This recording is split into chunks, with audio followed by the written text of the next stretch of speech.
Double click, অন্য যে কোনো জায়গায় ক্লিক করেন আপনি। হ্যাঁ গুড, এন্ড আবার দেন। ইউএসএ, ইউকে, দেওয়ার পরে এবার সেভ বাটন ক্লিক করে দেখেন। সেভ বাটন ক্লিক করেন।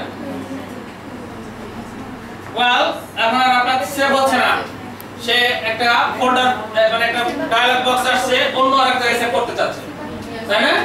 এটি হলো রিড অনলি এফেক্ট। বুঝা গেছে? যে ওই ফাইলটা এখন রিড অনলি হয়ে গেছে, ওটাকে রাইট করা যাবে না, কারণ আপনি নতুন যে ইনফরমেশন গুলো দিয়েছেন ওটাতে রাইট করার চেষ্টা করতেছিলেন, কিন্তু ওটা এখন রাইট প্রোটেক্টেড হয়ে গেছে। বুঝা গেছে? ওটা এখন রিড অনলি, শুধুমাত্র আপনি এটাকে রিড করতে পারবেন। ক্লিয়ার? অলরাইট, এখন এটা থেকে আবার পুনরুদ্ধার করার উপায় অপশন একটাই, এটা কেটে দেন, কেটে দিয়ে ফাইলের প্রপার্টিজে যান, রিড অনলিতে চেক মার্ক দেন, আনচেক করে দেন। কি করেন? আনচেক হয়ে যাবে।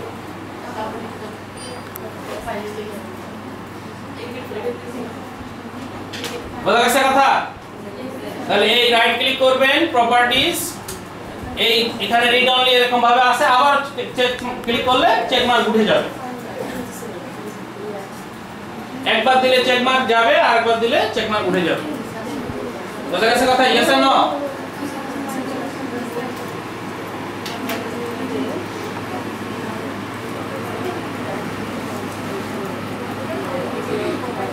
দিয়ে again চেক মার্ক উঠাই দিয়ে again apply and okay। তারপরে এবার আবার ফাইলটা ওপেন করেন, ওপেন করার পরে কিছু একটা লিখেন, লিখে সেভ বাটন ক্লিক করেন, দেখেন যে আর কোনো সমস্যা নেই।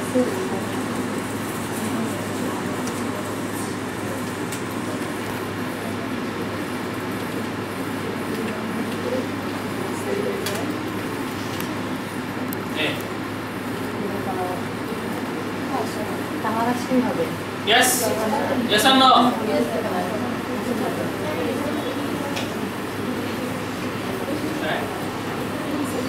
Enter then enter. Keyboard enter. Mouse देखा नहीं आया? Click करें। सिलेक्ट कर। एकदम mouse का माथा नहीं आया। बस नहीं click करें। enter बस।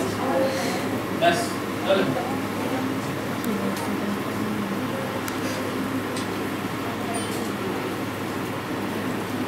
আপনি কত পারছেন?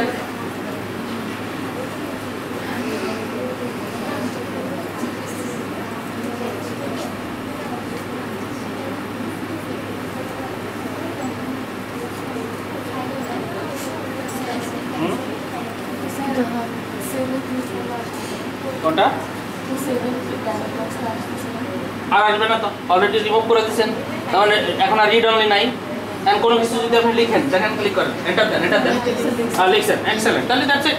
একবার রিড অনলি হলে কি হবে, রিড অনলি না হলে কি হবে? রিড অনলি হলে রিরাইট করা যাবে। এক্স্যাক্টলি এখন সেভ বাটন ক্লিক করেন। তার মানে এখন রিড অনলি আসছে আপনার ফাইল, তাই না? কাটেন, এটাও কেটে দেন, নো দেন, রাইট ক্লিক করেন, প্রপার্টিজ ক্লিক করেন, ওই রিড অনলি তুলে দেন, চেক মার্ক দেন, আবার ক্লিক করেন, বাস অ্যাপ্লাই দেন, ওকে দেন।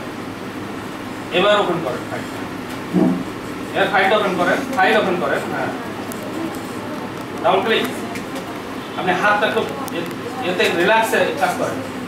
এবার নতুন করে লেখেন, এখানে সেভ বাটন ক্লিক করেন।